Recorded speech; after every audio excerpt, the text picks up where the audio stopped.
Once again, welcome to this edition of Morning Cafe, this 22nd of August. It is Thursday. The year is 2024. My name is Fred Indimuli. This is a Morning Cafe, hotter than your coffee. Absolutely. I am Shiksha Arora and you're watching TV 47. Remember, if you'd like to interact with us, the hashtag is Morning Cafe at TV47KE on Facebook and on Instagram. And on X, you can find us on at TV47 News, at Shiksha Arora and at Fred Indimuli. All right. Let's go straight to the headlines this morning, and we start off with the standards. Shiksha? Yes. The big headline, Raila ditches active politics for AU stage. So this is what we're going to be talking about. Of course, Kawira Mwangaza, they've chosen a very interesting photo of Kawira Mwangaza. Now that she's facing impeachment, she still survived, yes. At least the courts managed to give, to put an injunction on that impeachment by the Senate. Which is quite temporary at the moment. Yes, but at least she has one more month. Yes. The case will be heard, I think, next month on the 17th. That's the front page of the Standard. On the Daily Nation. All right, of course, CBK governor finally reveals German firm that won 14 billion shillings deal to print new notes. That's at the top. But the main story today, once again, State House hand in Mwangaza'S ouster, still looking like, That's a very interesting angle. Yes. So State House was involved? Yes. We'll be back to look at this a lot more in depth. And they've chosen a better photo. Oh, yes. A better photo of the governor. Okay. Yes. State in 30 billion shilling move to avert learning crisis. Remember, yesterday, of course, is something that we were following closely, and today it's made it to the headlines and, of course, the cover page. Daily, yes, and still Kawira Mwangaza there. House Senate failed to rescue Kawira. On the Star, exposed suspicious CDF bursary awards, and of course the discussions around education and funding for education in Kenya. Still a big discussion throughout this week. Meanwhile, Nema is talking about waste management, and this is a bigger story even in the region, not just in Kenya. We'll be back to look at that. Shiksha. Indimuli, it's too early for this. But yes, ni Mwangaza kwa Mwangaza. Right. Absolutely love that. Nice one. Yes, that's the front page of Taifa Leo. Habari kuu pale, Gavana Mwangaza, habari zake zazidi kupewa kipaumbele kwenye kurasa za mbele hii leo. And on Business Daily, how XPS Kibicho letter cost taxpayers 1.6 billion shillings in fuel tender. Wow. And a Swiss firm, actually, that's the SICPA, SA, has got the 2.3 billion shilling deal without tendering. Well, we'll be back to look at the details. Let's take a look across the border to Uganda. This is a Daily Monitor, and the Daily Monitor, you'll realize they usually have a very clean front page. Okay. It is a sister paper to the Daily Nation in Kenya, but I think their layout on the front page is usually very neat. So, two-word headline, Migration Paradox. That's it. And a very interesting photo there that just shows a girl going through different stages of life. And it says more than 4 in 10 Ugandans say that they have contemplated the possibility of leaving the country. I wonder what the statistics are in Kenya. I'm sure they're higher. Well, the president in Kenya is very keen on having more people taken out of the country to work abroad. They say about half of Ugandans have thought of going to work abroad. Well, our president says... Have you ever thought of going to work abroad? Have you? I have worked abroad for 2 years, actually. And I must say it is a pleasant experience, but at the end of the day, home is where the heart is. Best, yeah. So this is a new survey which shows Ugandans remain welcoming to foreigners, but want controls imposed, while the more educated want to leave the country for greener pastures abroad. This is a special report on pages 6 and 7 of the Daily Monitor. All right. Staying in Uganda, let's take a look at the new vision. Now, banks get 29 billion shillings for women loans. But then again, there's a rider. This is Ugandan money. Don't get scared. It's like we'll do the math. We'll do the math later. Kenyan shillings. And of course, the government releases funds at 10% interest rate. Now, what exactly does this mean? Releasing funds at 10% interest rate? Well, we'll find out later on page 3. That's where the full story is. All right. Apart from that, we've also got the 72 oil wells ready to start production on page 5. All right. And then I think there's a tribute, 100s paid tribute to Makubuya. Paul bearers carrying the casket of former minister Kidu Makubuya into St. Yusufu Church. This is a former minister who died recently. Kwenye gazeti la Mwananchi, huku ni kule Bongo, Tanzania, Simiu kwalipuka. Simiu si jina la mtu, ni mahali. Wananchi wafunga barabara kwa saa 5 kupaza sauti, wimbi la watoto kupotea. Magari yashambuliwa, polisi warusha mabomu ya machozi, zaidi ya watu 100 watiwa mbaroni, wengine kadhaa wakijeruhiwa. Now, remember, the issue of children kidnappings and abductions in Tanzania is a big story. Right. And now I think it's gotten to a point where now people are coming out to the streets to say, no, you have to stop this. Yes, so that's a big headline.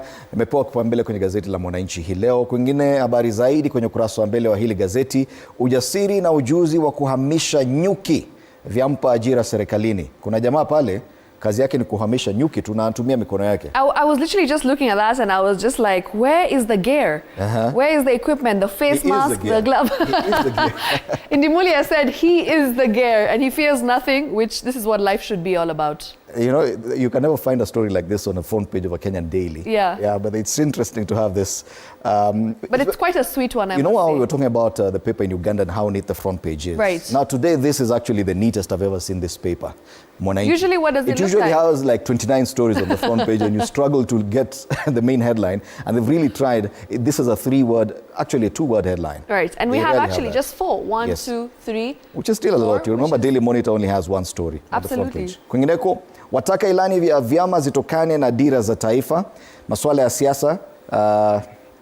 They have civic polls later on in November ahead of their main elections next year. Yes. So a lot of siasa going on in Tanzania. Still in Tanzania, on the Citizen now matters region currency. And of course, the EAC single currency now pushed to 2031. And this decision actually comes despite progress that has been made, including the establishment of East African payment system and development of legal instruments for the monetary union. Well, you know, there are some challenges that remain in the particular country. So, of course, this is something that we will be looking at, as well as TBDC ramps up natural gas production. And that is the look, Tanzania Petroleum Development Corporation. If you look at this wallet, Yes. it has sampled some of the East African currencies. Uganda money, There's Kenyan one money. Rwandan, Ugandan, Kenyan, Tanzanian, and you realize that the Kenyan currency chosen is a 50 bob note. Well, The rest Tanzanian is is 10,000. 10,000 shilling note, Bank of Uganda 1,000 shilling, and Rwanda 500 bob. It tells you which currency actually has more value than the others. Absolutely. And that will be the biggest discussion point. Does it mean that when we get to 2031, when we're talking about EAC's single currency, that it could actually end up devaluing our shilling? We have the strongest shilling around. At the moment, we do, and I think that's interesting because in future, we may just be seeing equals. 50 shillings, Kenyan shillings is the same as 50 shillings Tanzanian money. And at the moment, we have seen that the Tanzanian economy has been improving of late. Yes. You know, things are looking good for them. Things are looking upwards. But we're still ahead. Yeah, of course. Meanwhile, Moral of the story, we're still ahead. your friend is also on the front page of this daily up here. Meet bare-handed Masimba who captures, relocates swarm of bees. When I grow up, You want to I be want him? to be as fearless as him. Masimba. Yep. Even his name, It should have been Manyuki. It has now a- Masimba is Fred. dealing with Nyuki. Fred. It has Simba though, so this is why you know he's a lion. All right, those are the dailies. We'll be back to look at the Kenyan dailies later on in detail. But let's now come back home and take a look at the traffic situation. No traffic at the moment, I must report. But you'll be shocked. It begins to build up on some sections of Nairobi. I believe from 6:30. Yes. Usual trouble spots, Shiksha. I Yes. know you may not know some areas. Fred. What do you mean by Like that? Jogoo Road, Shauri Moyo, Mbotela, Makadara. These are usual trouble spots, especially on Jogoo Road towards town. Right. This area here, and you'll realize the day you'll get to use Jogoo Road at this time of day.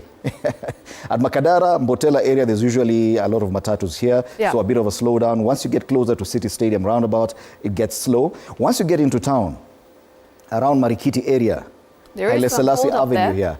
Usually a lot of matatus and people, the farmers delivering their produce to the market. So both sides of the road are usually very busy around this time of day.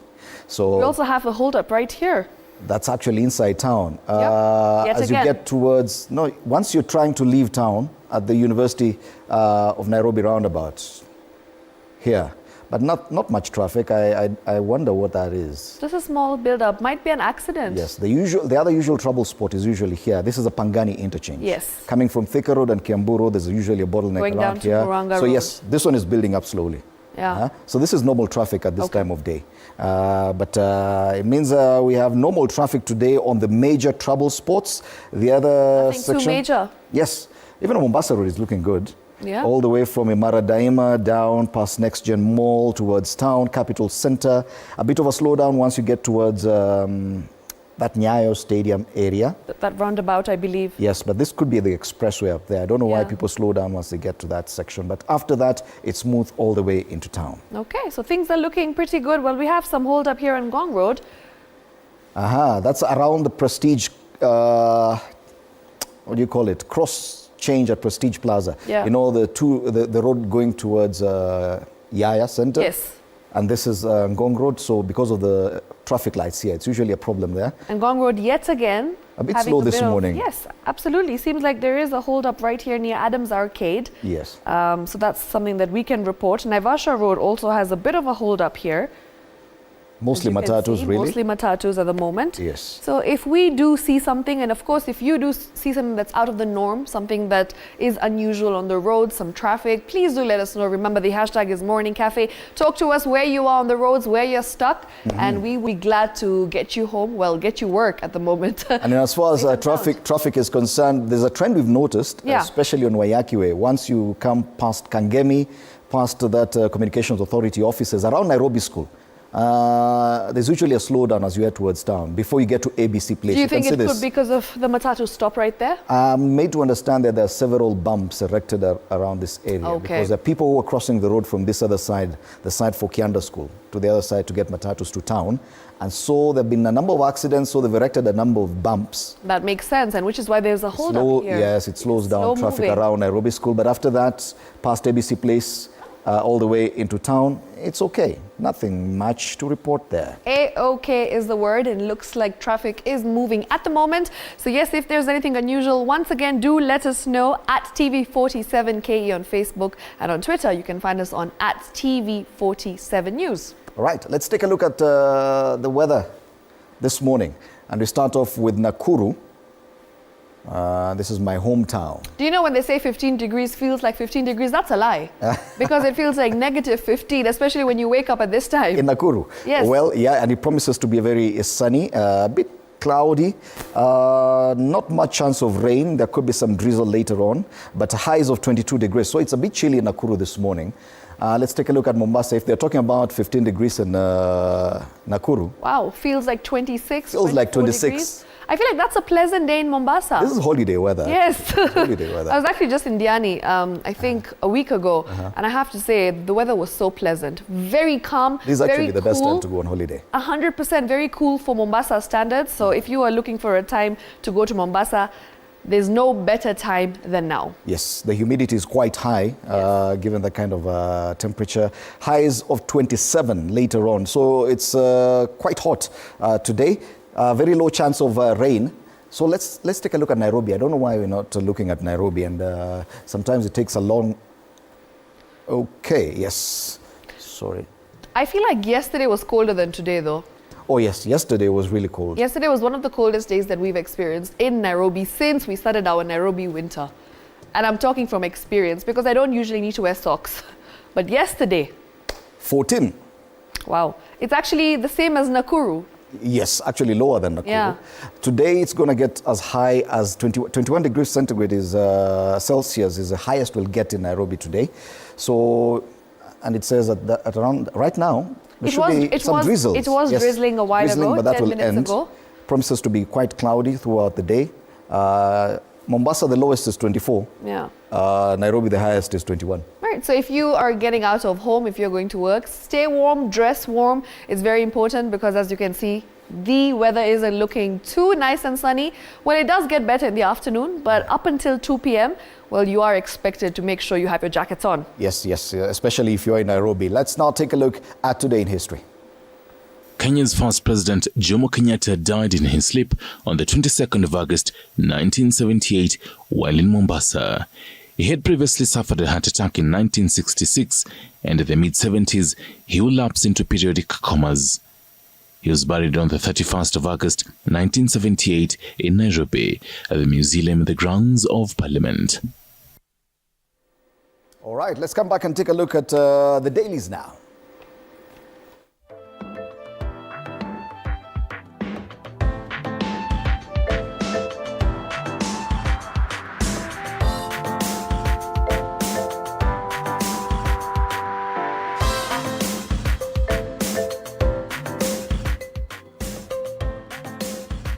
And now it's that time where we take a look at the dailies and find out what's happening here in the country. And on the Standard, remember we talked about the cover page having Raila ditches active politics for AU stage. And this is about the AUC chair campaigns. Remember, he says that he's not going to be very active when it comes to local politics. That's something that he has said time and again, because now things are getting, in the heat of the moment. He really does want to focus and give his 100% energy when it comes to the African Union Commission chairmanship. All right, that's a big story on the front page of the Standard, and we have a photo of the former Prime Minister and the Prime Cabinet Secretary, as well as that's Musalia Mudavadi, and the PS Interior, Raymond Omolo there, and this was before they addressed the media yesterday. I remember the photo that we were discussing about Kawira Mwangaza. It says, midnight eclipse, how Kawira's light was dimmed. There has been intense backroom negotiations. And of course, this is in the dead of the night. Remember, yesterday when we came back, there wasn't an update because this happened late in the night. Actually, early morning, yes. Exactly, at dawn. Yes. Absolutely. And of course, this is something that no one was expecting. We were all waiting to see what happens. But at the moment, there's a new twist, as we do know, that the courts have handed her a temporary reprieve of 30 days until her case is going to be heard and determined. That's a very interesting choice of photo. It's an old one. I think this one comes from a second impeachment last year. And that's a husband. So when you talk about the guitar, this is Mr. Baichu. The very controversial guitar. Yes, controversial guitarist. That's the front page of the Standard. Other quick headlines on the front page. TSC teachers unions inch closer to deal. Yesterday, the talks did not go very well, but later on, Treasury released some good amount towards education funding, and that could help towards unlocking that deadlock between teachers and their employer, the Teacher Service Commission. Elsewhere, House probes 14 billion currency notes contract.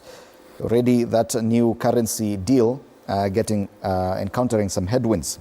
All right, and remember, there is a puzzle of 62 billion shillings that is tax lost in edible oil imports. Indimoli, 62 billion shillings. Yes, sometimes you look at the headlines in Kenya and the kind of amounts we talk about are so mind-boggling. But when you go to Uganda, if it's Tanzanian shillings. Yeah, because when you see 2 trillion shillings in Uganda or Tanzania, it's still manageable in Kenya. So that's another story. This story up here. I was actually going to go to that. About university education. That's a big discussion. Now, varsity is told to admit students without fees. Of course, this is on page 2, and it says that those who are going to be admitted, well, they don't really need to have the money in their hand at that particular moment. They just need to be qualified, and they should be admitted. That's Education Cabinet Secretary Julius Migosi, and he has directed VCs to make sure of this. Moving on, KRA now turns to AI to catch tax cheats. Interesting. That's, I think, one of the most interesting things that I've seen today, especially because now, we have e-citizen. Okay. We have so many different systems in place to try and make sure that no one evades paying tax. But guess what? We have turned to AI now. How is that going to play out? Well, time will tell. Right. Finally, Obama's Electrify U.S. Arena. It was during the Democratic Party National Delegates Conference in Chicago, and both Michelle Obama and Barack Obama made very interesting speeches. You should listen to what they said. Yes. Yeah. I have been watching it quite a bit, especially Michelle Obama. I was hoping at some point. Do something. Yes, I was hoping at some point that we would see her, become the president. Well, I feel like even for her husband, it started off with a speech at the same delegates conference. And when he said, yes, we can, I feel like she's going to take that seriously at some point. And yes, he did. All right. The Daily Nation, State House hand in Mwangaza'S, and this is a new angle because we've been talking about what happened behind the scenes with the impeachment of Governor Kawira Mwangaza. Now it would appear that a visit to State House by a team of political leaders from Meru saw the Senate vote to send Governor Kawira Mwangaza home, even as a last-minute attempt at saving the embattled county boss by female colleagues failed. Well, that delegation to State House reportedly pleaded with President Ruto to stay clear of the matter. So really, why are they saying State House hand if he steered clear of the matter? Right.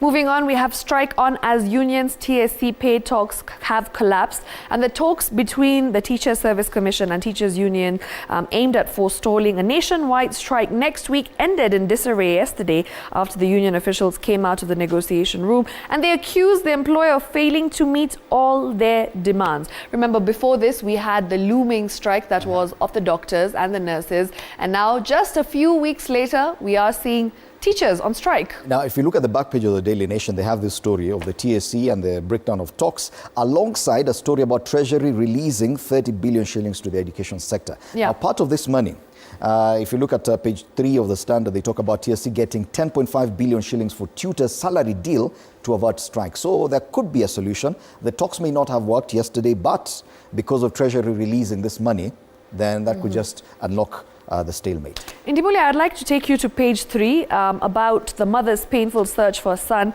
56 days after Parliament raid.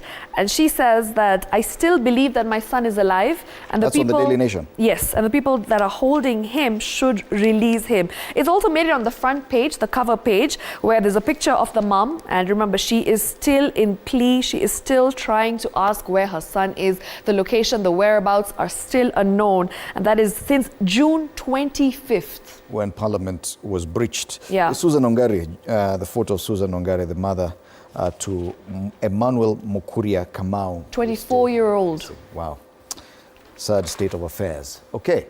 Remember, we still haven't focused on our Gigiri jailbreak. Oh, yes. There has been a development. You do realize that many Kenyans are very skeptical about this storyline. Absolutely. And you ask anyone and they're not really interested in discussing that. Hiyo story ya jambo. Wacheni kutu enjoy. Which is why it has moved from the cover, from the top headline, main headline. It's now a small highlight. Yep, it's just on a sideline. And remember, there has been an update, as I said, because now investigators will be reviewing call records of those police officers who were actually on duty that night at the Gigiri police station. The story is actually laughable. I don't know. Anyway. Social media people are saying the exact same, Indimuli. Guys have moved on from that. All right. The People Daily stating 30 billion shilling move to avert learning crisis. So, yes, while the Daily Nation talks about unions in TSC talks collapse, yes, there could be a solution. Treasury has released cash for capitation, student loans, and implementation of CB8 for still looming strike by teachers ahead of opening of schools next week. So there could be a light at the end of the tunnel. Absolutely. In fact, that particular photo, I feel, does give some hope in comparison to the other photos that we have been seeing of Career Mwangaza all alone with nobody besides her apart from her husband. Yeah. This one, we are seeing, her walking down with some senators. And of course, I feel like this is something... Parliamentary orderlies taking her for that. But she looks like she's going down to the dock.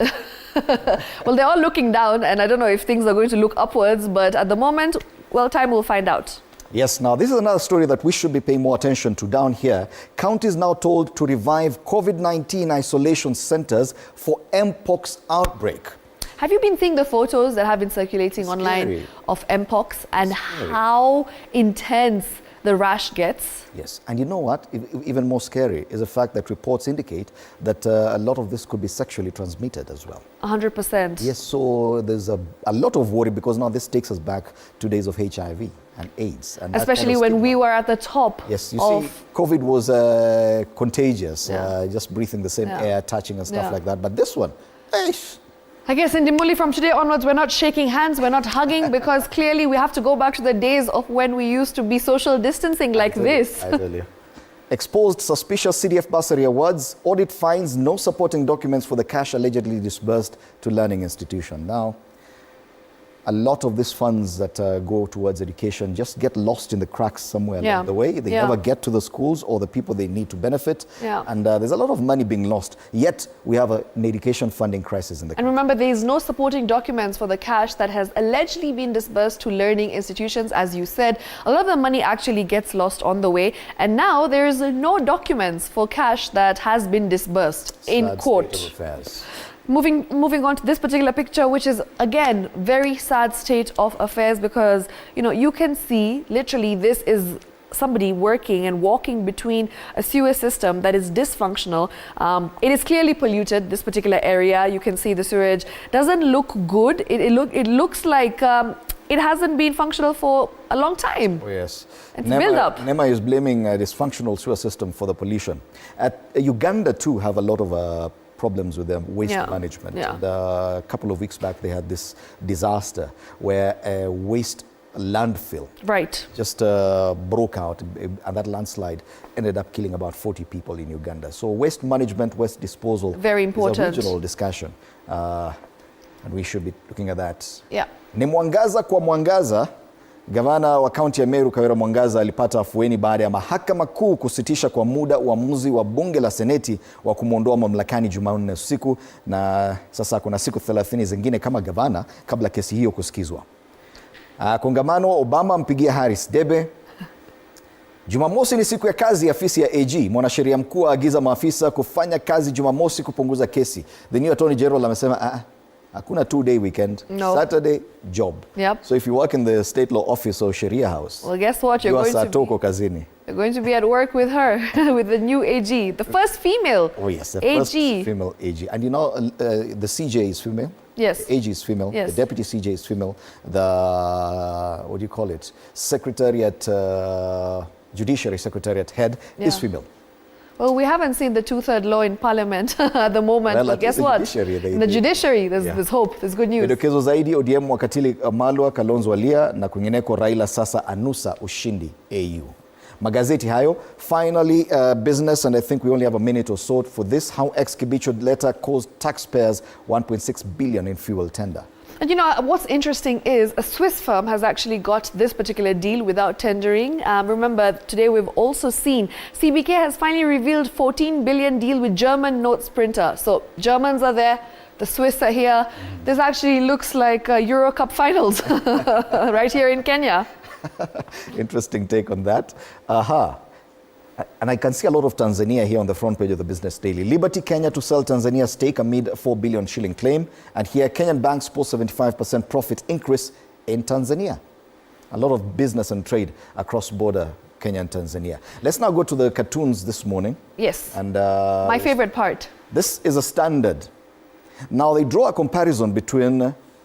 They say gangs for hire. They draw a comparison between the terror squads that were used to quell the protests, the Gen Z protests a couple of weeks back, with members of the county assemblies who are being used as gangs for hire to impeach the governors. Very interesting representation, though, of the MCAs. Well, the big belly. Yep, but then again, it's a yellow shirt and a green tie, meaning that's a UDA colors. Very interesting, I must say. With an additional of blue, I don't know. They're just trying to balance it out. Yeah. You know? Azimio and Kenya Kwanza. But you can see the protesters also have yellow green shoes. And yellow, meaning yellow. Gangs for hire. So who's hiring the gangs? Well, the common color is yellow and green. If you know, you know. Yeah, if you know, you know. On the Daily Nation, yes, matters to do with the impeachment of Governor Kawira Mwangaza. Now, this is a glass ceiling. Now she's going up the ladder and she has managed to crack the glass ceiling. She's shattered Yes, she's already shattered it. But then again, she comes falling down. Because the MCAs have taken away the ladder. Wow. Yes. This is absolutely Meru brilliant. County. So shattering the glass ceiling. But not really. Yes. Not really. On the Star, still talking about what has happened to Kawira Mwangaza. So, you know, as you said, Indimuli, light at the end of the tunnel, and this is a clear depiction of the same, because you can see over here, she is on the other side. No, she's actually here in the dark. There she is in the dark, and then there's some light. The president just peeping through. Right.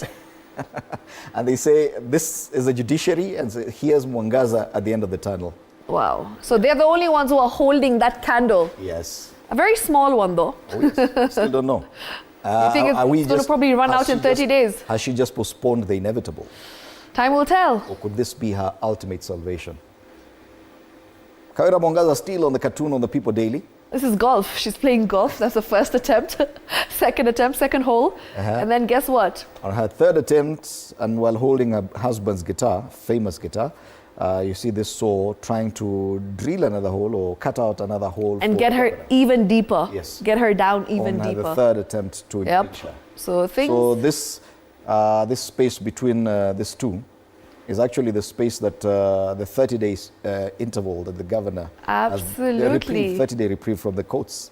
Right, so these are the cartoons that we have been bringing to you. Remember, every day we do this in the morning, 6 to 6:30 a.m., after which Indimuli gets into the State of the Nation affairs. And a lot of these cartoons and the dailies will be informing a lot of the discussions we'll be having after the break.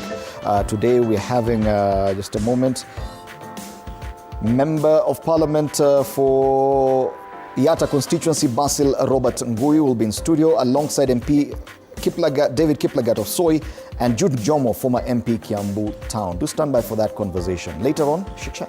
At 8 a.m., of course, we will be getting into matters law. And today, why you must register your customary marriage in Kenya. Remember, at the end of the day, it's very important to do that because when it comes to legal affairs, when it comes to divorce, sometimes separation, when inheritance is involved after somebody obviously passes on, these are things that we will be discussing. How do you handle that and why it's very important to register your customary marriage in Kenya. We'll be having advocate of the High Court, Ruth Tanoi. And after that, we will be getting into matters fitness. I'm going to be working out, very excited for Fitness Thursday from 9 a.m. onwards with gym instructor Nick. So that's going to be happening later on as well. All right, be part of this conversation through our social media pages on X at TV47 News and on Facebook, TV47 Kenya. You can tag me directly on X at Fred Indimuli is my handle. And at Shiksha Aurora, remember, please do let us know where you're watching from. The hashtag is Morning Cafe.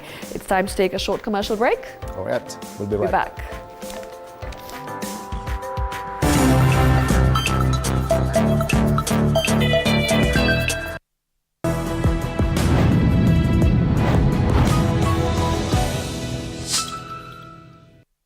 Out.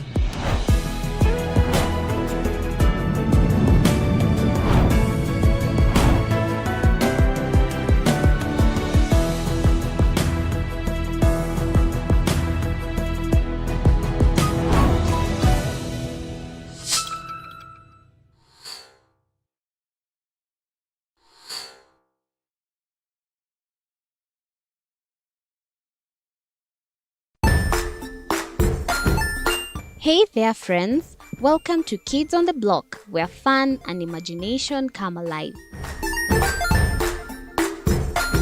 We dive into magical world filled with exciting adventures and awesome friends. What position were you in? I was number 2. What position were you? Number 1. He decided to cross the bridge by his house and look for food on the other side. We're going to do half cup of chocolate chips, and the other one, we're going to do half cup of the blueberries. So, grab your imagination hats and get ready to explore with us. Join us every Saturday at 9 a.m. for new friends, amazing stories, and tons of laughter.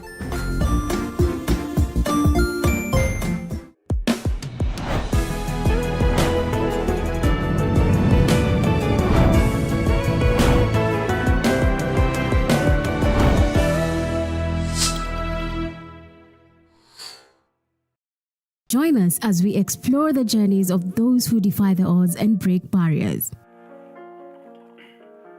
We dive deep into the stories of triumph. Sometimes when parenting a child with a special need or whatever disability, family life becomes a bit complicated and you may end up raising the child on your own.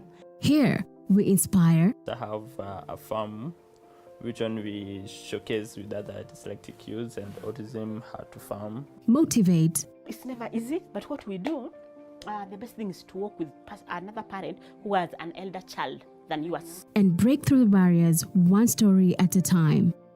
Push your boundaries beyond the limit. Saturdays at 8 p.m.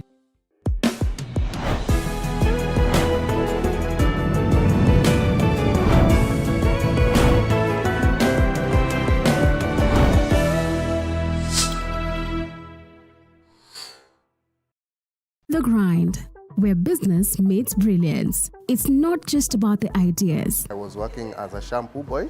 I used to wash clients' hair on the sink. It's about making them happen. From big wins. In primary school, when we would be asked what people want to be, I was categorical that I want to be a nurse. To hard lessons. The consoles change, the gaming equipment keep changing. We cover it all. Tune in to The Grind, where every episode is packed with insights. The person who is serving customers, always be a customer-centric. Strategies. When you pay attention to detail, you get luxury items. And stories to fuel your ambition. Don't just dream it, grind it. Mondays at 7:30 p.m.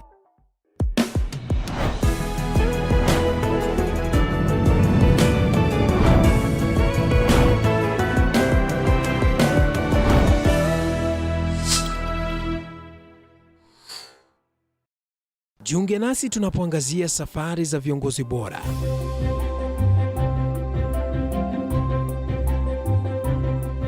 Kutoka kwa ushindi mkubwa hadi masomo magumu. Wakati wetu kwamba wasichana si wa kusoma, ni wa kuolewa, ng'ombe ipatikane, wazazi wakuwa watajiri. Tunashughulikia yote. I wish I were a better investor. My parents taught me how to look for things for myself. Tazama Mfahamu Kiongozi, ambapo kila kipindi All right, good morning once again. Karibu sana. This is a morning cafe on TV47 with me, Fred Indimuli. Time for us to take a look at the big headlines this morning. Of course, Kawira Mwangaza'S face on all the front pages of the dailies today following her impeachment. I think it's only the Taifa Leo that has captured the fact that she got some reprieve from the courts yesterday. Ni Mwangaza kwa Mwangaza. Gavana wa kaunti ya Meru, Kawira Mwangaza, alipata afueni baada ya mahakama kuu kusitisha kwa muda uamuzi wa bunge la seneti wa kumwondoa mamlakani Jumanne usiku. She also features on all the front pages, each trying to paint a picture of some of the behind the scenes happenings or the intrigues that featured as the impeachment motion was being discussed in the Senate. This morning, a privilege to have in studio Bwana June Jomo, former MP, Kiambu Town. It's good to have you in studio. Karibu sana. Thank you, Fred. Now, this story about the impeachment of Kawira Mwangaza has gripped and has made big discussions over the past few days, since Monday when the Senate held that special sitting and discussed the issue. Then yesterday we woke up to the news that the Senate had upheld the impeachment. And she had survived this impeachment twice. This was a third time. And the Senate decided, okay, fine, I think it's time you go home. But we see that she has rushed to court and managed to get a reprieve. We've seen the courts in previous instances, especially when it comes to the former governor for Embu, Martin Wambora, intervene. But in this instance, do you think that it is just a matter of postponing the inevitable, given the kind of intrigues we've seen in Meru? The politics in Meru has been very hot politics as far as the gubernatorial seat is concerned. And like you have correctly said, Kawira Mwangaza has been now impeached a third time. And I remember I had this argument with somebody yesterday who was claiming that maybe the MCAs in Meru do not want a female governor. But my take would be that Kawira Mwangaza is generally very popular with wananchi, with the voters. And that is why they voted her in. And I believe they would vote her in again if she went for the vote today. But she's not very well organized. You can be very good in mobilizing votes, but you are not very good in your office, in making your office work. Because there's no way a governor will survive without the support of the MCAs. Because you need them to pass legislations within the county assembly. You need to have a good working relationship with them. And this is what could be lacking in Meru. Because if Kawira is unable to work with the MCAs, or to respect the MCAs, or to listen to them and have a good understanding with them, it will be very, very, very difficult to work with the MCA. And she should understand also that she's holding a political office. You know, this is not an employment where you bulldoze people. You know, you need to come to understanding with your people. I was able to meet a group of MCAs from Meru yesterday. Some of them who had come over to follow up the case in a hotel where they were staying. And they seemed to be very, very proud of the work that they have done. They are completely sick and tired of Kawira. So, and she should also have learned from the first impeachment, from the second impeachment. What is this that ails me? What is this that ails my office? How can I make it better? Because maybe sometimes you don't have to do exactly what they want, but you must cut out a working relationship with the people that you are working with. You know, people are not happy about the way she has involved her husband in running of the county. People are not happy about the way she has employed people close to her in her county. People are not happy about the way she has used her TV station, you know, to popularize herself and to demean the MCAs who are running the assembly. So I believe she also has a part to play with her own downfall, with the way that she has related with the. It definitely takes two to tango. Now, the Daily Nation suggests that there could have been a State House hand. In fact, the headline reads, State House hand in Mwangaza'S ouster. They talk about a visit to State House by a team of political leaders from Meru, which saw the Senate vote to send Kawira Mwangaza home, even as last-minute attempt saving the embattled governor by female colleagues failed. This is indicative of how high-stakes an issue this has been.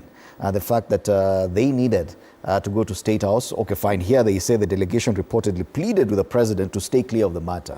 But it means that, yes, probably they thought the president could have saved her at some point. We have said it before here that the kind of parliament we are having is a parliament that is not independent. A parliament that is always guided on the steps to be taken, on the decisions to be made. And I'm not privy to this, but I would believe it. I would believe that maybe the State House had something to do with this. But to me, that is not what is most important. Why did we get to this stage? Because there were some things that were not run properly in Meru, and that is why the matter came to Senate. Kawira should have handled this right from grassroots, right from the Meru. She should have handled this to make sure that the impeachment does not go through. And if you remember the way the Meru County Assembly voted, there was an overwhelming majority who were supporting the impeachment, which means she was not doing things right.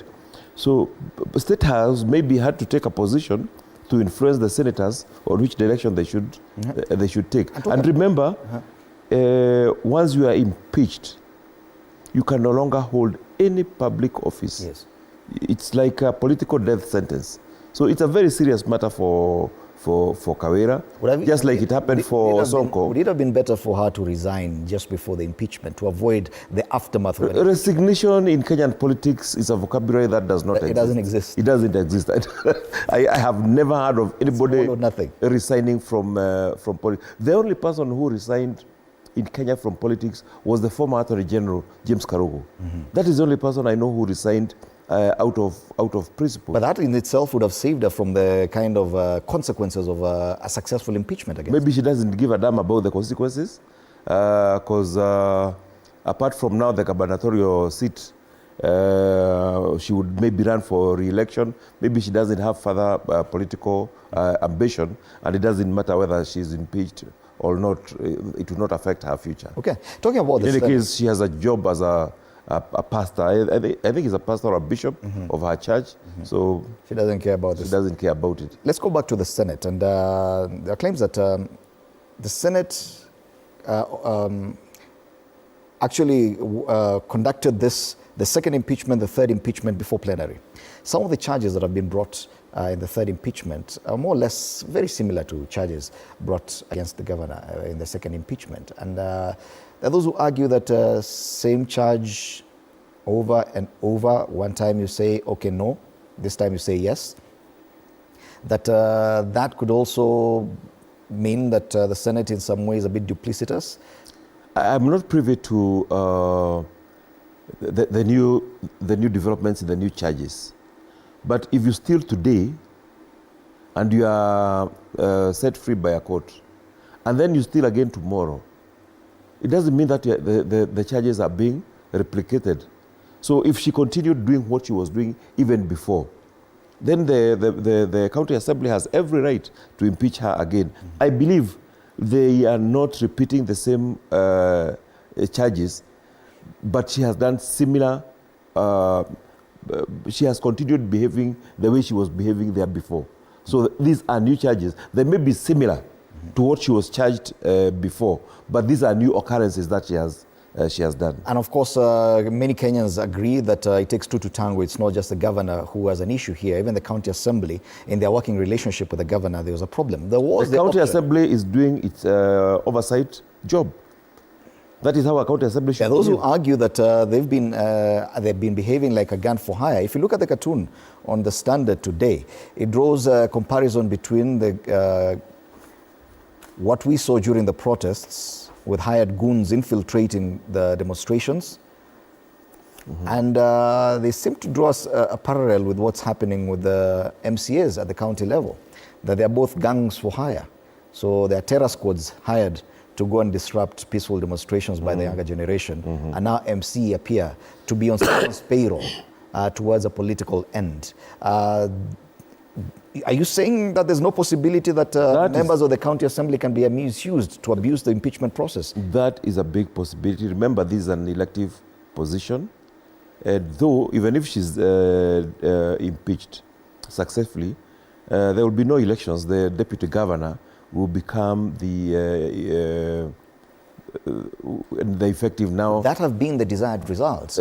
Someone said, I'd rather have this person in charge. Yes. And the best thing is to simply impeach. Then it causes nothing much. It's simply an elevation of the deputy governor. Remember, there are people on the standby who would like to take the position of the governor. And, you know, Kawira has been successful. And chances are she'll be successful again. So if she's put away permanently, that she'll not be a competition, it makes that position better for them. Because there was the option of dissolution of the county. If at all the county assembly and the governor are in constant disharmony, then dissolve the county, go back to elections. It would have been a very expensive prospect, and probably would have had or would have seen Kawira Mwangaza still manage to come back. Someone was really trying to avoid that, it would appear. I think that would be an extreme case. Remember, it was tried in Kibwezi by the former governor, Dr. Kivuda, Professor Kivuda Kibwana, when there was complete lack of working relationship between the governor and the county assembly. And it's like the county assembly was sabotaging everything that Kibwana wanted to do during that time. And he felt that it cannot work, and he wanted the county government to be dissolved. It was very difficult. It never happened. Is it a cheaper option now? Okay, fine, just get rid of one person and without the necessity of a by-election? If you're talking about cheap, yes, that is the cheapest option. Because when you dissolve the county government, maybe you have to go back to elections, or maybe like a commission will be appointed to run the government for some time. It is the most expensive option. So, do you think that was a consideration, just how expensive the consequences would be? I don't think anybody ever considered dissolution of Meru county government. Oh, there was a suggestion even on the floor of the House that probably it's time we go for a dissolution. Just during debate. Maybe that came very late in the day, because you don't dissolve it when you are debating how to impeach the county government. They should have debated that much earlier. And I don't think it is the responsibility of the county government to dissolve itself. It is the national government that can dissolve a county government if it is not working. But Kawira has failed also in having an effective government, because as a leader, you do not only have to look for votes, you also need to know how to work with other leaders. And that is what has caused her all these problems. And what she's having now is a temporary reprieve. You know, the courts are just addressing the headache. They are not addressing the real cause of the problems that she's having. Supposing she's reinstated by the court, what will stop the MCAs from impeaching her yet again? Okay. You know? Do you think that in itself could be considered an abuse of the impeachment process, that MCAs across the country are watching and saying, if we get a bit uncomfortable with our governor, we might just as well impeach them. After all, it's such an easy process. In comparison to the possibility of impeaching a deputy president or the president, it would appear it's very easy to impeach a governor.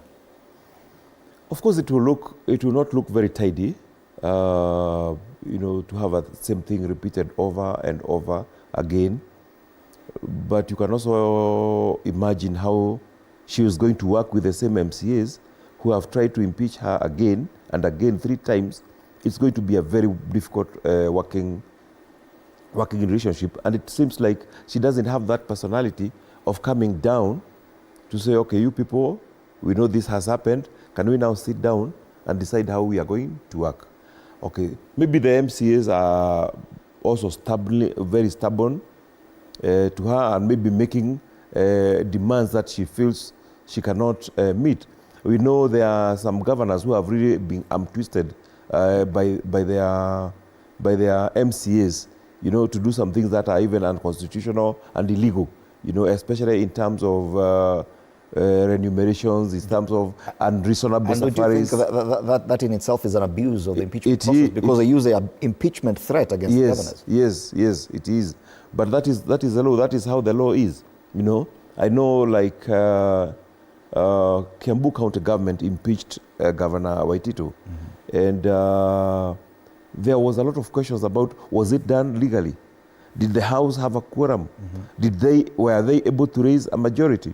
And I remember we had a debate one time with the former Speaker of Kiambu, Honorable Disho.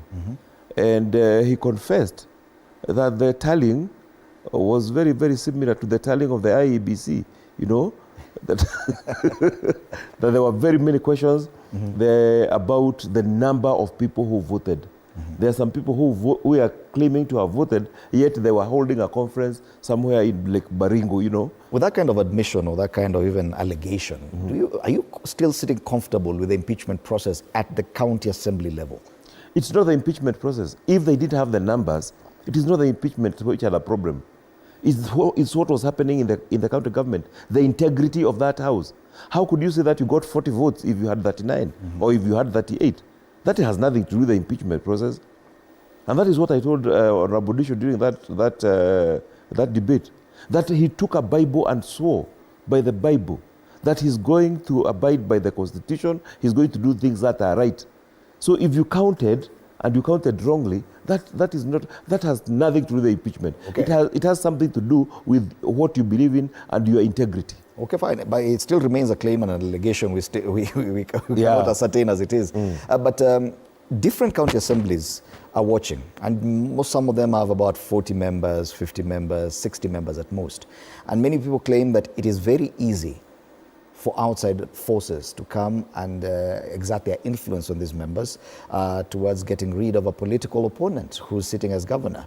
It is very easy for a conglomeration of political leaders who are disgruntled or who lost during the last election to just come and make life impossible for a governor. Don't you think that in itself needs to be checked? Yeah, that needs to be checked, definitely, because as you are aware, there are different parties in each of the assembly. And sometimes you may be very unfortunate as a governor that you win your position, yet you have minority in the House. It means that making things run in the assembly would be very, very difficult. And that could be what is happening with Kawira Mwangaza'S, who ran as an independent candidate, yet the majority in the assembly belong to, I think, UDA party. So that could be causing her a lot of problem. I don't know whether the law should be changed to make it more difficult, because at the same time, it's very, very important to have checks and balances on governors. We know of governors who have gone astray, and they really need to be checked on how they operate. We know of governors who have spent county money as if it were their own. It's coming from their own wallet. Those needs to be checked. But for Kawira, I think even luck has not been on her side. Remember, there was a murder case that was being investigated in her office of a blogger who was killed, and his office was a suspect, and part of her staff were being investigated. The DCI office even closed her office at one time to conduct the investigations.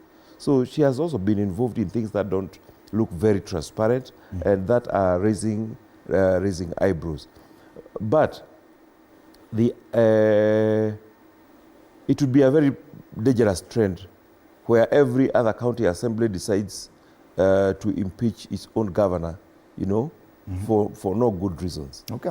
The other issue, of course, that has emerged is continued strained relations between governors and their deputies. Even in Meru County, it said that even through the 2-3 impeachment processes against the governor, they were not seeing eye to eye with her deputy, who now, if the impeachment is successful, should ascend. That in itself is a problem, because many people say that governors are simply idle in the county government. They have nothing much to do. They can interact with the members of the county assembly. They too can be a bit, well, say, they could influence some of this insurrection or mutiny within the county assembly. I think they're just learning from their older brother, the president and the deputy. The relationship has not been very good. Not only the current president, even the previous government have been the same. And like we have said, throughout our history, apart from President Jomo Kenyatta and President Moi, who had a good relationship, all the other relationship had problems between the president and their deputies. So it looks like also the county governments are, the governors and the deputies are learning from the same. And this, I think the main cause is that the governor cannot sack the deputy, just like the president cannot sack his deputy. But they can make life uncomfortable for them. They always make life very uncomfortable. Most deputy governors feel like they are flower girls.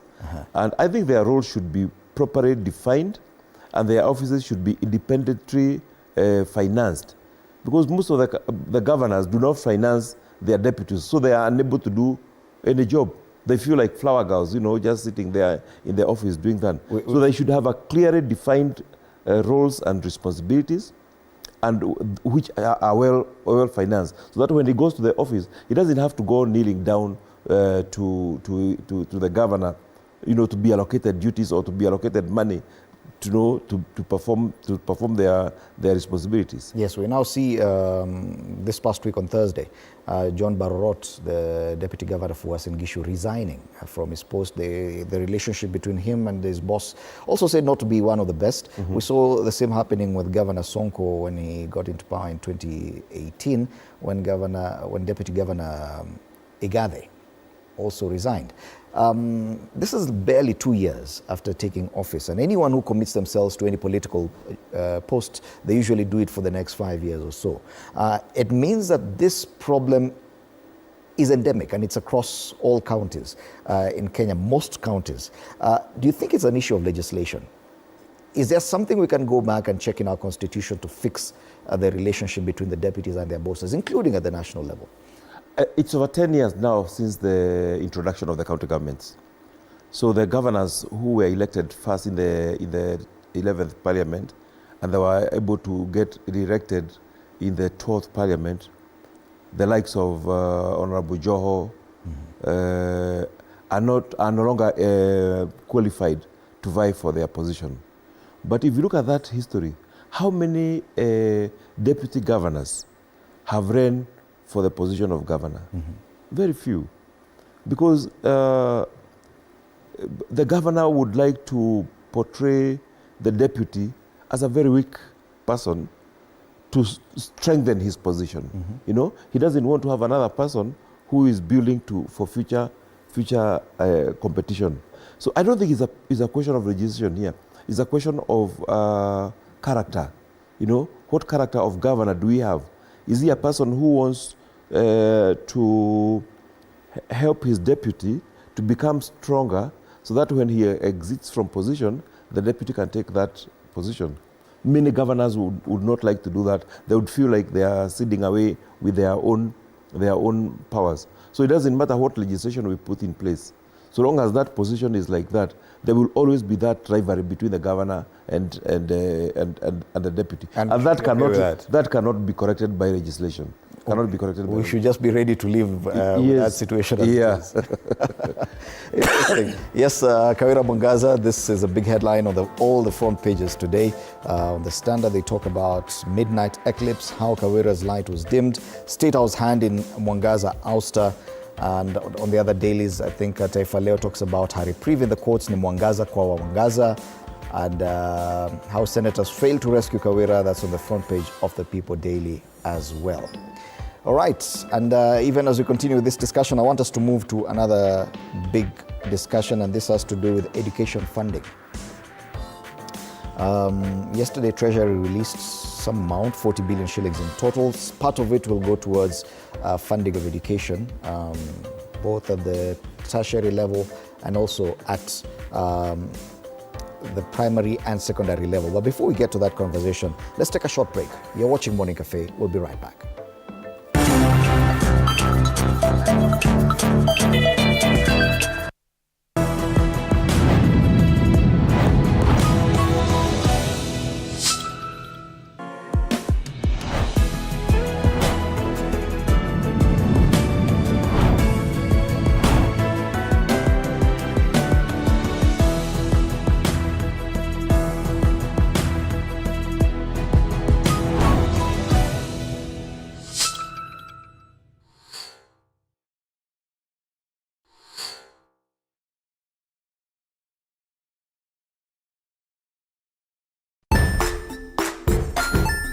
Hey there friends, welcome to Kids on the Block, where fun and imagination come alive. We dive into magical world filled with exciting adventures and awesome friends. What position were you in? I was number 2. What position were you? Number 1. He decided to cross the bridge by his house and look for food on the other side. We're going to do half cup of chocolate chips, and the other one, we're going to do half cup of the blueberries. So, grab your imagination hats and get ready to explore with us. Join us every Saturday at 9 a.m. for new friends, amazing stories, and tons of laughter.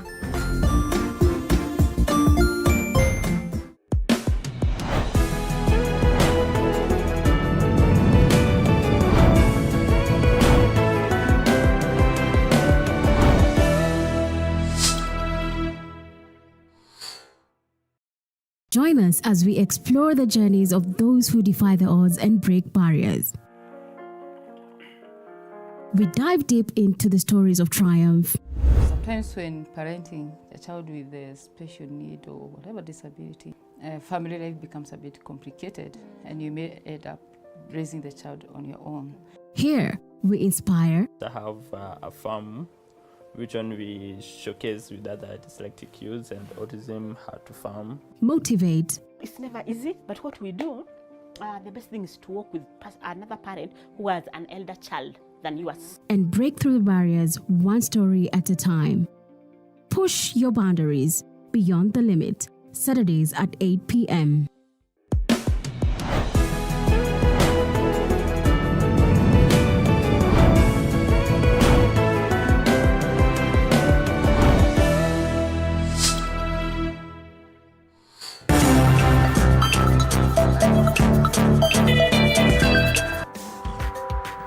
All right, welcome back. You're still watching Morning Cafe on TV47 with me, Fred Ndimuli. We continue looking at the headlines and the big discussions today as captured in the dailies and beyond with Jude Njomo, former MP Kiambu Town.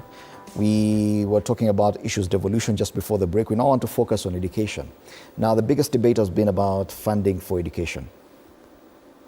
We can see on page 2 of the Standard, vice chancellors of universities have now been ordered to admit all students, including those who cannot pay fees. We've had this kind of directives before, which I don't know how they usually end up. Meanwhile, there's a strike notice by teachers saying that starting next week, they'll not go back to school.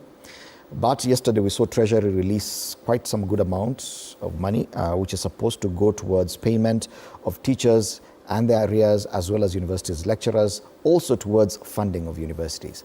But the issue of the new university funding model continues to plague this administration. It's something that this administration came up, and within the first year they introduced this. Many people have complained, many students are saying they're being disenfranchised, and the biggest bone of contention is the classification of students and their ability to pay fees, which then determines how much bursary or loans or help they receive and how much their families are required to pay. There's this issue of the fact that many people who go to college are already over 18 years. Some of their families may not be the ones paying for their school fees. Some of them may be required to raise the money themselves. Mzazi anakuambia wewe ni kijana sasa, lipa. Yet this new funding model seems to lay a lot of emphasis and the data they collect on the ability of the family to pay for the student. Do you think that that is the best model? And do you think it is sustainable? I think first and foremost, this statement that the Vice Chancellor has ordered to admit all students, including those who cannot pay, is a political statement. It's just a statement made on the streets without any, prudent thought, thinking through about it. Because the universities also need money to educate these students. So if they don't pay, because once you tell somebody that you are going to be admitted, whether you pay or not, everybody will claim that they cannot pay. They'll go to the universities and they'll not pay. So what will the universities do? They'll not be able to perform. So to me, that is just a careless political statement that cannot be backed by any facts, and that is very difficult to implement. Two, about the classifications. When I heard about it, I really thought this is a very difficult thing to do.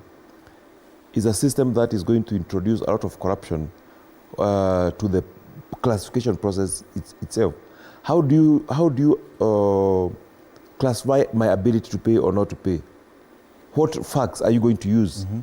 Will everybody be taking their pay slips to the university so that they can be classified? What can we learn from those who have been there before? Because if you go to foreign universities, they only have a school fees for foreign students and a fees for local students. And that's a formula that was there before this one was introduced. So what has changed to make people pay differently? To me, what should be done is to strengthen Higher Education Loans Board, so that everybody is able to be loaned by help to be able to go to university. Then when they get employed, they start repaying the amount. And that is how help was designed to work. In many foreign countries, students get loans to pay for their college. And it takes them quite a bit of time to be able to repay that loan. And that is a system that should be enhanced here in the country. Otherwise, the classification will not work. And this problem is not only at the university. It starts even from secondary school. We are very proud as a country of our primary school education because effectively it is free and the government pays for all that. But if you look at the amount of money that the government gives through CDF as bursary, through Ministry of Education, because Ministry of Education also gives some bursaries for secondary schools, the county governments also give bursaries for secondary schools. If all these could be consolidated, then there would be no need for paying in secondary schools. Do you agree that there's a fundamental problem in the funding of education? Because education takes the biggest chunk from a budgetary spend, over 650 It's only that it is being used as a political tool. Because when the county government is giving out the bursaries, the governor and the MCAs use that to popularize themselves.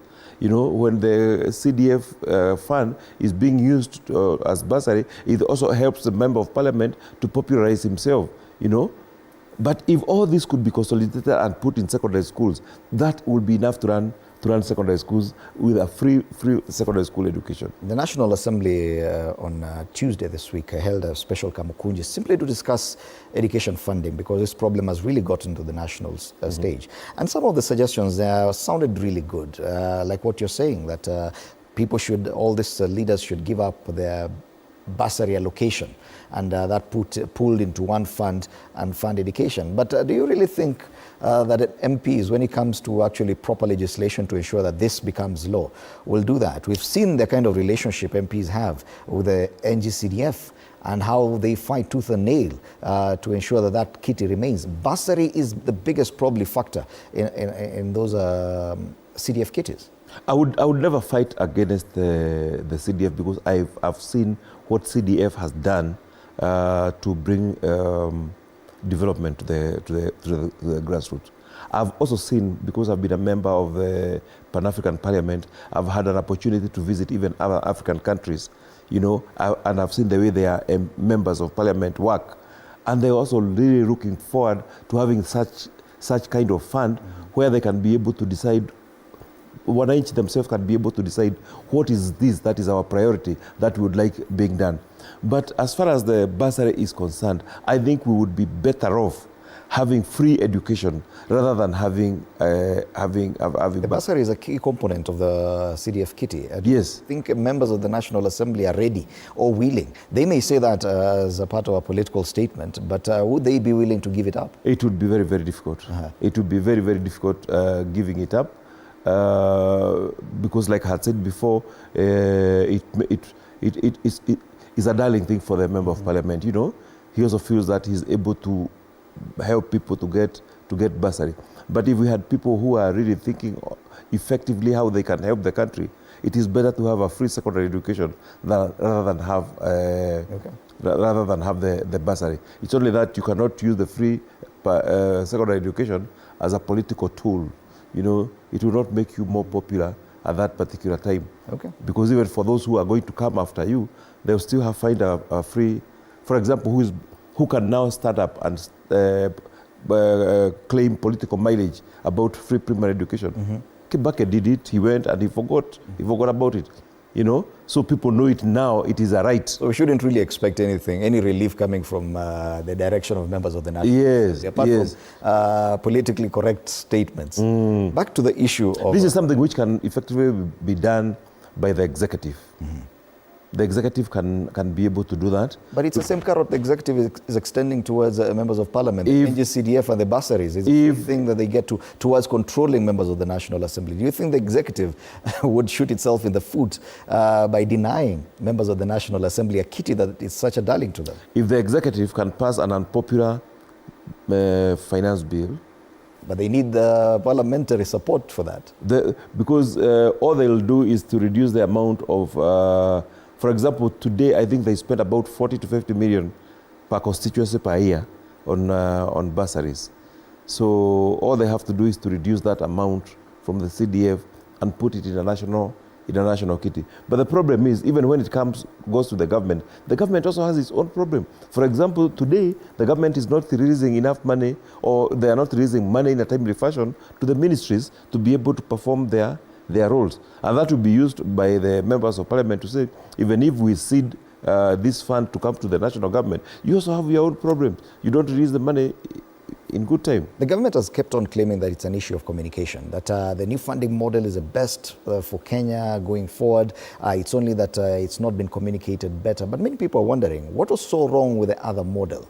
And what informed the creation of a new funding model? That is the biggest without data, because if at all there was data to justify this model, don't you think that probably it would work? How do you execute a new funding model without data to back it up? Like I've said, that is going to create opportunities for corruption and also for unfair practices, because I will feel disadvantaged when my colleague is getting money for funding, then it is claimed I cannot get because they think I earn more than my neighbor. I don't think that is the right thing to do. Two, nobody ever complained about the system that they are replacing, which has been known from our times. People are being funded by Higher Education Loans Board. Nobody has ever complained. Okay, Higher Education Loans Board had a problem one time when it was not able to collect the refunds from students, but I think that was worked on. So I don't know why they are trying to create a solution where there was no problem. Yes. Do you think that this administration just felt the need to institute new radical changes that now they have to live with, that were not really necessary in the first place? The problem here is that there are always suspicions on these kind of things, and are there some people who want to benefit? Are there people within the ministry who would like to benefit from this? Because once you make them the decision makers to know how much you can be able to get in terms of assistance, then they become very important people. And you have to go kneeling down to them to say, okay, I would like you to include me in the list of the needy. students. Those could be the people who are pushing for this. I think it is absolutely unnecessary, and I think university students should be treated equally, so that everybody gets an equal chance to go to the university, an equal chance to get funding for education, and still an equal opportunity to repay for that money that they'll have been loaned. If you look at the university gown, remember it has a pocket at the back. Because the tradition all along has been that if you want to fund education, you put, that's how the old people used to collect money from well-wishers. They would put the money there, then the student will use that money for education. So it has been a tradition that education has to be funded by somebody. Let us give our students opportunity, whether they come from well-off families, because university students are mature people. They can be able to fund their own programs. Some of those who are maybe like doing masters, or some even go back to university after many years of employment, they go to enhance their education. We should treat them as mature people. We should treat them like people who are not relying on their parents for education, people who cannot be able to fund their own education, and they should be treated equally. Okay, but looking at the whole sector and having such a big spend, over 650 billion shillings, yet there are so many problems bedeviling the education sector. Do you feel that probably this administration chewed more than, bit more than they could chew? The fact that we are seeing problems right from grade 1 with the CBC going up, JSS is not working, intern teachers are not being paid, secondary free education in secondary schools, capitation is delaying, now with the new university model. Do you think that probably that, yet we're seeing that probably a month or two after the president took over, he instituted a presidential working party on education reforms. Could these things be misinformation to the president that he now has to deal with going forward? He created a problem that was not there, as you said. I think this is just the beginning, because as you are aware, the 2022-2023 finance bill was, the court ruled that is an illegality, so they cannot use it to raise funds. Remember, 2023-2024 has not passed, so the government now is using 2021-2022 finance bill. Legally, that is what they should be using to collect revenue. So, and 2 years is a long time. So many things have changed. The finance requirements in the country have also really changed. I think the government got a reprieve on that. The courts actually put an injunction on the same, meaning that the 2023 Act is okay. They can continue with it. But do you think that is a problem, that they budgeted for huge reforms in the education sector that they are now not able to? And what was the necessity of it? You see, like what we have said before about this financing, education, vice chancellor being instructed to receive all students whether they can pay or not. These are the kind of things that are landing our education system into problems. We are making declarations without necessarily having put through a thought process to ensure that can work. So many things have been declared. For example, the JSS, who thought through of what is the best position? Is it the secondary school which should host the junior secondary school, or is it the primary school that should host? I don't think that was properly thought through, because it appears now like when we put the JSS in primary school, we will have need for so many classrooms to be built, yet we shall have so many empty classes in the neighboring secondary schools.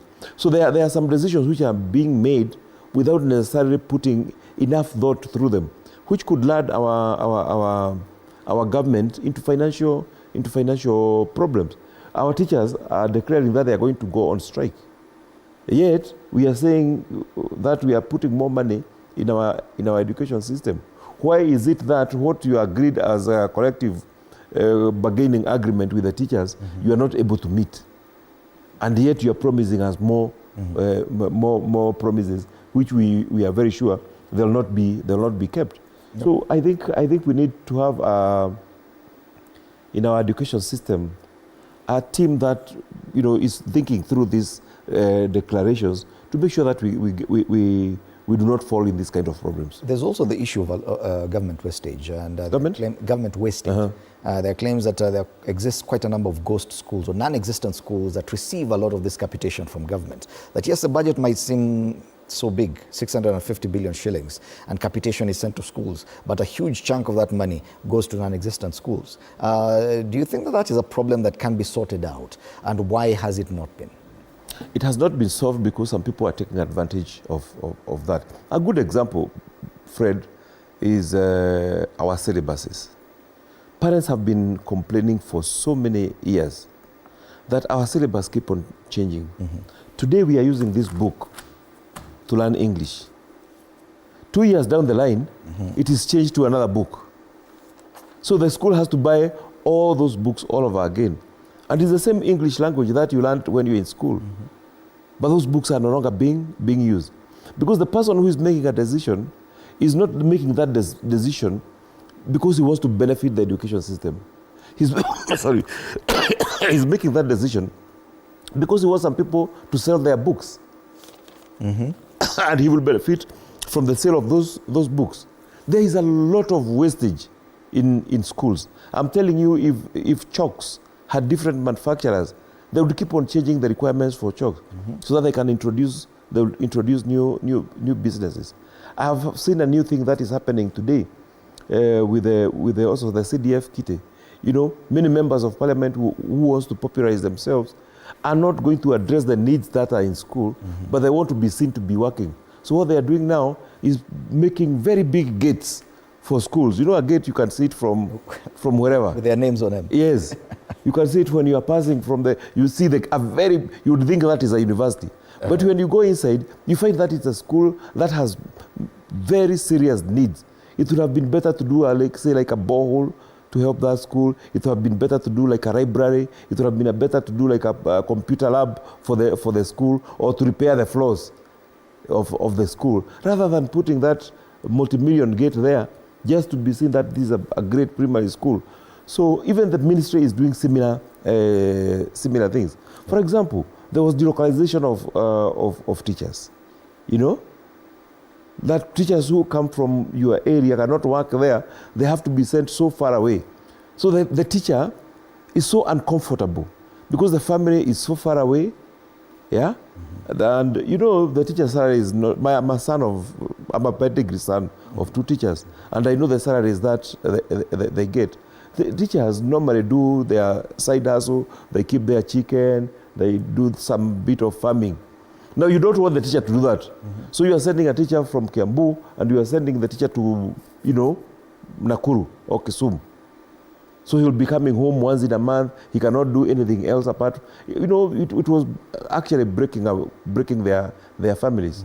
So now that has been negated.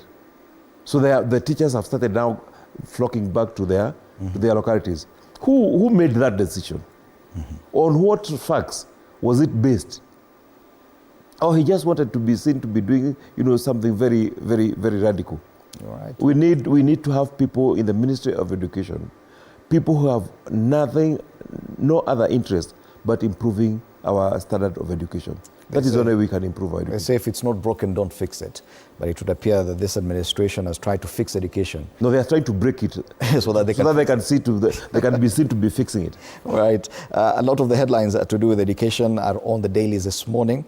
On the back page of the Daily Nation, inside TSC teachers talks, standoff as strike looms.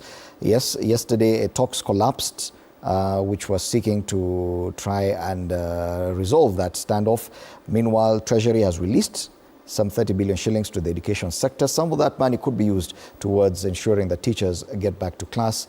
TSC is getting about 10.5 billion shillings for tutor salary deal to avoid the strike. Meanwhile, the Ministry of Education has directed vice chancellors in all universities to admit all the students, even those who are not paying fees. How viable that is, we wait to see.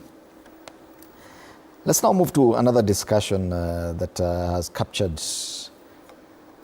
And this one has captured more than just our attention. It's captured even our imagination. And that's the great prison break that happened at the Gigiri police station this week.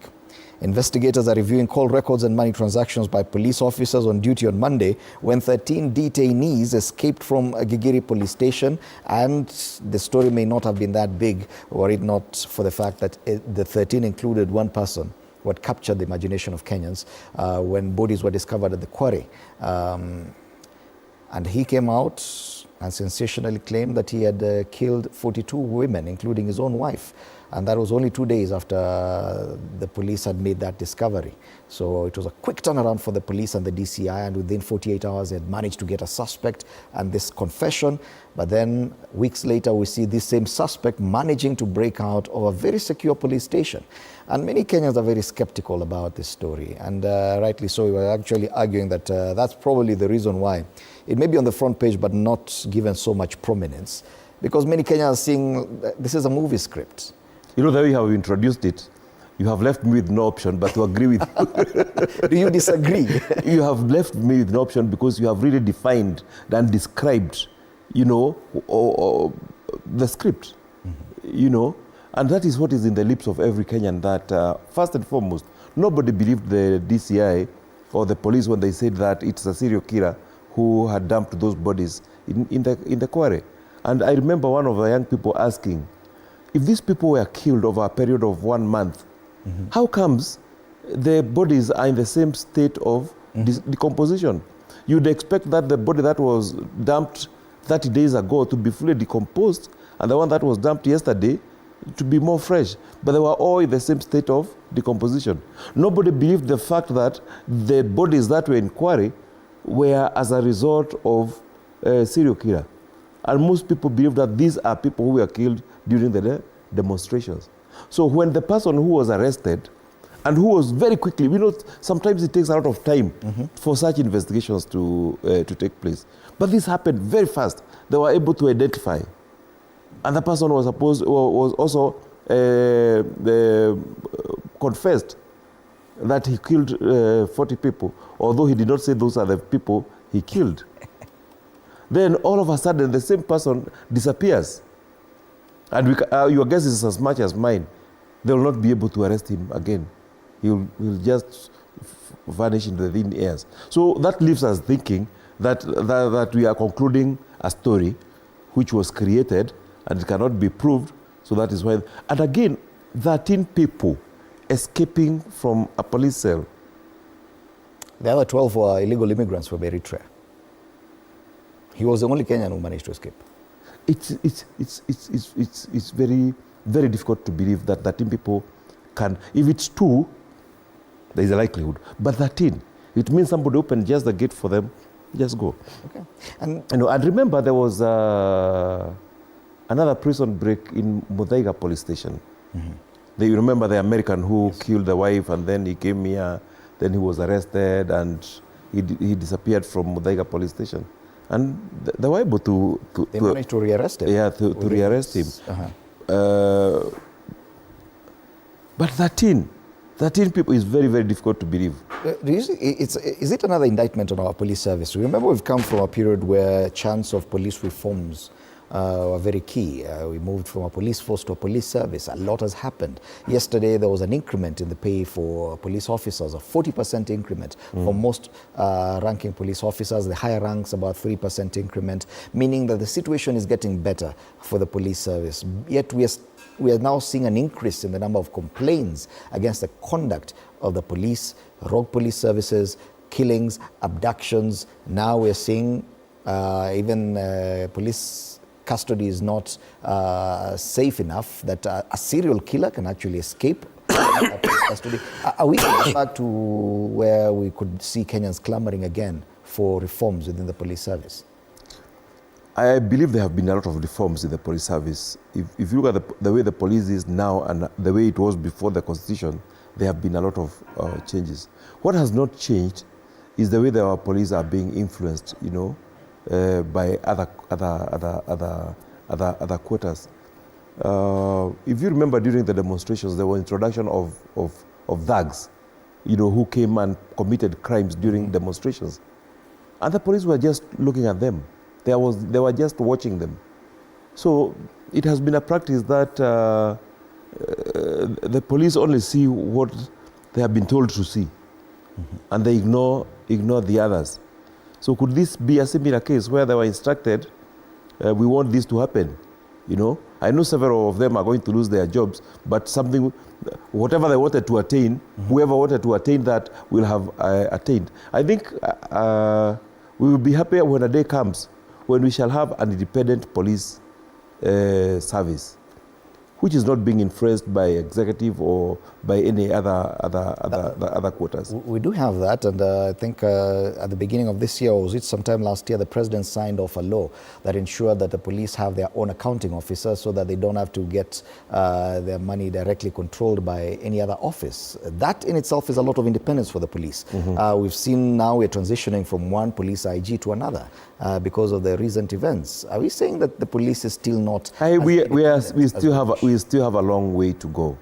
We still have a long way to go, because today, if senior people in government wants you arrested, you'll be arrested without even necessarily having any good cause for that. Why are we having people being abducted, you know, and then we end up finding that they're in police, they were with the police? Why are we having police you know, disguising themselves with masks and what have you, and mistreating people when they are doing demonstrations? We need to have a professional police, you know, working. Today, if you asked a child to draw a scene of corruption, he will draw a policeman collecting money from a matatu on the road. You know, those are the kind of things that we need to get rid of. We need a professional police service. Okay. Yeah. And of course, the headline this morning has to do with that escape. They're calling it the Great Prison Escape, prison break by that gentleman who, let me not call him gentleman, that suspect, a serial killer suspect who managed to escape police custody early this week on Monday alongside 12 other Kenyans. And it makes for a great movie script and probably something that should whet the appetite of any film producer. Now, let's talk about matters finance bill. And yes, as I informed you earlier, the Supreme Court actually on Tuesday this week suspended a lower court's ruling on the 2023 Finance Act, meaning that because that court had declared it unconstitutional, this Supreme Court saying it was important to preserve stability in the budget until the merits of the government's appeal are heard next month. So in the intervening period before the appeal is determined, that still stands. The Act can be used. Now, this year we know what happened, the rejection in its entirety of the Finance Bill 2024. But now with the new CS in place, John Buddy, there is an indication, and the President has already voiced his opinion on this matter, that there could be a reintroduction of some aspects of the Finance Bill 2024, which was rejected in totality. Now that could present a problem, albeit a political one probably. Any mention of Finance Bill right now could create a problem. Do you think that it is possible to reintroduce some of those aspects that they deem necessary? And what risk is there? Because there's been mention of the eco levy, for example, that it could make a comeback. Do you think there are risks in that? The rejection of the 2023-2024 finance bill was due to the Gen Z uprising that happened. And I think the government is happy that they have been able to take care of that. Have they? So they say. If you talk to many members of parliament, sitting members of parliament, and I had an opportunity to be with 2 or 3 of them in the course of this week, they feel that that is now behind them. They have been able to take care of the agencies, they have been able to quell down the uprising, and to put into place mechanism to ensure that this does not happen again. That is the general feeling that they have. They also have a feeling that the country cannot exist without a finance bill. And before they passed the bill, there were some clauses that had been removed. You know, if you remember the VAT on bread, there was some money levy The motor vehicle tax. Motor vehicle tax, several of those items had already been removed. But you see, the atmosphere was politically charged. Nobody wanted to hear anything of that, and that's why they wanted the whole bill rejected. So yes, I agree with you. Some of these things are going to come back, because the country cannot do without a finance bill. What I don't know is what are they going to reintroduce? Are they going to reintroduce, like what you are saying, the eco levy, or are they going to hide it behind other terminologies? But for sure, the finance bill is coming back. As a finance bill, or probably will it? Are there other routes that they can use to avoid that political upheaval recurring? You see, it doesn't matter what you clothe it, but every year there has to be a finance bill, just like the way there must be a budget every year. So I don't think they are going to hide them. They'll bring it as finance bill. Maybe what they are going to do is to change some of the details within the bill, so that it does not also provoke uprising again. But finance bill will come. Because the finance bill, there are those who argue, is usually comes as an omnibus bill, carrying so many different amendments to various legislation, that probably it would be better for Treasury to work on amending specific legislations without necessarily bringing an omnibus. That will take so long. Because if you look at the finance bill, it looks across all ministries. It looks across all avenues of raising revenue. So if you start bringing one at a time, those will be so many bills, and for each bill, there is a whole process. Introduce it to the committee, there's committee discussion, there's public participation, bring it to the parliament, then there'll be first reading, second reading, a committee of the whole house. It's a lot of process. So if you try and separate them, 1 year will not be enough to debate all those bills. They have to bring it as a finance bill. And you see, you've talked to a number of members of the National Assembly, probably, and the general feeling is that the problem that was there has basically been resolved. It no longer exists. Yes. Do you agree with that assessment? No, I don't. I don't agree. I don't agree with that. Maybe what the government has done is to prepare the police better to deal with uprising, is to scare the youths so that they are unable now to come out the way they were done, is to prepare thugs who are going to participate in such uprising so that they are no longer peaceful uprising. But I don't think the proper issues have been addressed. I must say the president also did quite some good work. We have not seen it before, where the president, comes down and tries to talk to the people, address them in their own spaces, like in the X and whatever, trying to look for the youth that he can listen to them. I think we must say he did quite some. But in your assessment, in a scale of 1 to 10, where has the government reached in as far as addressing the kind of political crisis we had? I think they're just starting to address it. So the comfort within the members of parliament you talked to about is... For example, we had the president dissolving the cabinet, which was seen as a very major step in listening to the youth. But we had the same government bringing back 70% of the same cabinet. Actually, if there is anything that happened as a result of the uprising gave the president an opportunity to bring in the ODM into the government, because you could not justify before why you would bring in the opposition into the government.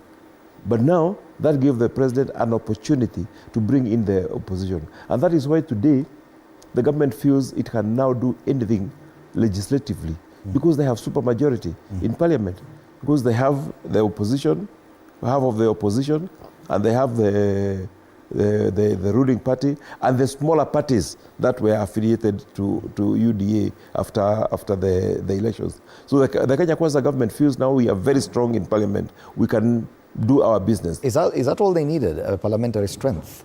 Because that is why the agencies went to parliament, because the parliament was being misused. The parliament was being used as a tool of oppression, And that is exactly what the youth were saying when they broke into parliament. Has that been resolved? Because No. it would appear that now has even been aggravated further. That has not been resolved. What has happened is that fear has been created. You know, there is a lot of investment in fear. You know, how many youths have disappeared? I read even in today's paper, there's a lady who is still looking. This is on page 3 of the Devolution. There's a mother who is still looking for his son. There are many children who we still don't know where they are. So what happens to their friends? If this gentleman went for strike and he never came back, the friends will not want to go to the demonstrations again. That's the kind of fear that has been invested into our youth. Okay. But we have our youth have shown us that they think, they are creative, and they come up with ways and means of doing things. And though their uprising have been suppressed, I will not be surprised that tomorrow they will come up with something completely different. There's one new trend that has emerged, especially online, where they're going and picking out projects that have been recently launched by the president and checking on whether or not they've actually really progressed. And in most cases, they find, apart from the plaque that the president used to launch that project, there's nothing else. Even some of the gates that have been launched by the president have disappeared. Have disappeared. Do you think that could work? It definitely puts the government in a PR crisis. It's not only the government. It's even the member of parliament for those respective areas. Because if the president came to my area and launched a road, and that road has not been done, and I've been going to parliament every Tuesday, Wednesday, and Thursday, and have not been complaining about this, that tells my voters that I'm not doing my work. You know, if there is supposed to be a hospital here, and that hospital has not been built, and money was allocated, then the member of parliament for that particular area is failing. So what those people are doing, they are actually doing the oversight role that is supposed to be done by the members of parliament, is being done by the wananchi themselves. And I think that will not only happen now, because they have shown that to be a way of an activist way of fighting for their rights. People will start now pointing out projects in their own areas without necessarily having one person going around the country looking at those, because there are many of those projects. There are many projects which have been launched 2 or 3 times, you know, because the launching is being done now to show that we are bringing in development. Because when I'm when I'm in Kiambu, and I hear that, oh, the president is launching a project in Wajir, I am not aware that that project had been launched again.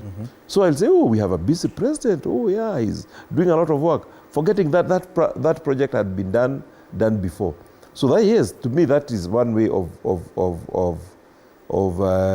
activism by our youth. Do you feel that probably whatever happened may have different consequences politically? That probably the civic awareness of Kenyans has grown to some extent, and who will be the biggest loser if this civic awareness continues to grow ahead of 2027? First and foremost, what is the purpose of relaunching these projects? If, like I read, I think yesterday, there was a road that was launched in 2018, and again this year it has been launched again, and 2018 it was not done. Then I think one of the ministers was trying to justify that it has to be relaunched because the contractor who was supposed to do it in 2018 did not perform. So they had to nominate another contractor to come and do the road again. So that is why they had to relaunch it. The launching is just being used as a political tool, you know. If a minister is coming to my area, he would like to know, if I come to your area, what projects can I launch? You know, he's coming for a meeting, but he would also be seen to be launching several projects. So that is why they start relaunching projects that have already been done. But to me, when this continues, it will sensitize the people. Because when you come to Kiambu and launch a road that was done in 2018, people knows that this project was done before. Why should they go and relaunch that project again? Yeah? Okay. They feel embarrassed, they feel misused, just to create a crowd. I remember when I was a member of parliament, I really was pushing for a road to be done in a place called Tinganga. And I remember one time we had a meeting with the deputy president, then the current president, and he promised the people that this road is going to be done. It was very, very difficult getting funding for that, for that road. Actually, by the end of that first term, the road had not been done. But I made sure that I really pushed until that road was done, because it's a promise that we had done to the people. But it took a long, long time for that process to be done. And I think projects should only be launched when there is proper funding, contract has been awarded, and when you launch it, the contractor should be on the ground the following day doing the work. You've been a member of parliament at the National Assembly. Now, sitting out and watching the conduct of the National Assembly, and with the changing allegiances and alliances in the National Assembly now, with all moving into government, kind of support, talking to members of the National Assembly, engaging their feeling, they seem to suggest that they're sitting comfortable, that somehow they've managed to politically resolve the crisis that was there, that the Kenyans were complaining about. And yet you say, no, they have not. If this civic education continues, and the realization and comprehension of what politicians and the political elite should be doing to the masses continues to grow, and they realize they are not doing their work, do you think that the kind of anger we saw against the National Assembly, for example, with the breaching of the parliamentary perimeter fence, that kind of anger could re-emerge going forward? Because members of the National Assembly especially feel we are comfortable, we have the numbers now, we can do whatever we want. No, I think what is going to happen eventually is that this kind of scrutiny is going to be devolved.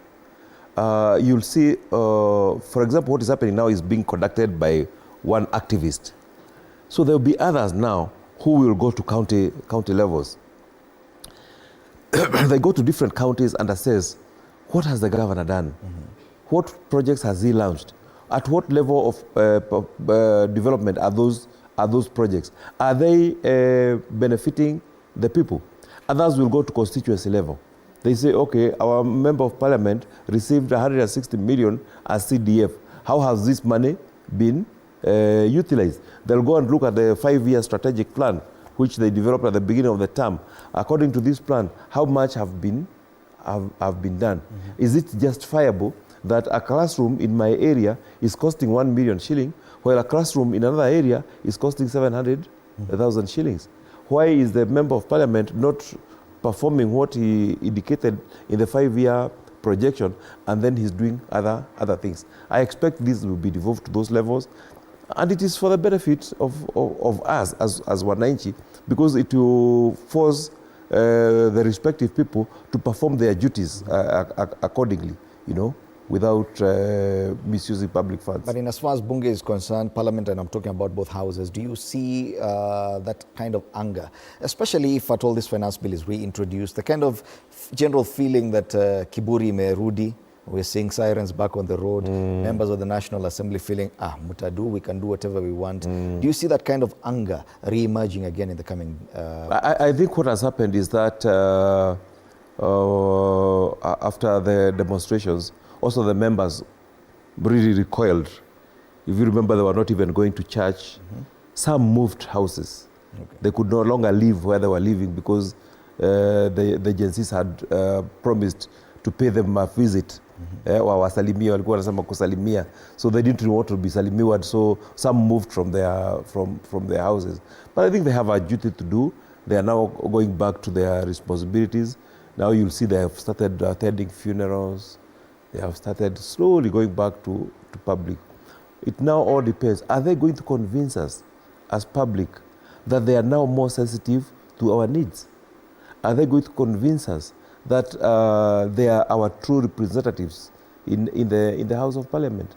Are they going to convince us that they are now going to listen to us and to our aspirations and present them to the House. That is the biggest role that it's going to be very, very difficult, because some of them still believe that the agencies were sponsored to do these things.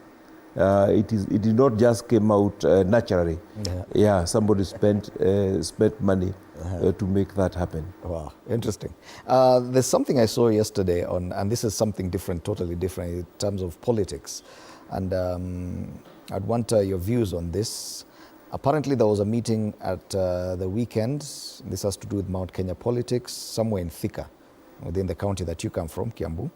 And there was a general discussion on the possibility of changing the 50+1 vote requirement in the presidential election.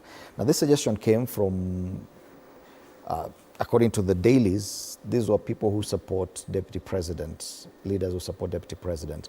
I don't know if you are aware of such a meeting, whether it took place or not, and what do you feel that do you think that this is the kind of direction they should be taking? Looking at the constitution, because now it would appear the discussion has gone regional, and people are going back to seeing regional formations and how they can work towards their win come 2027.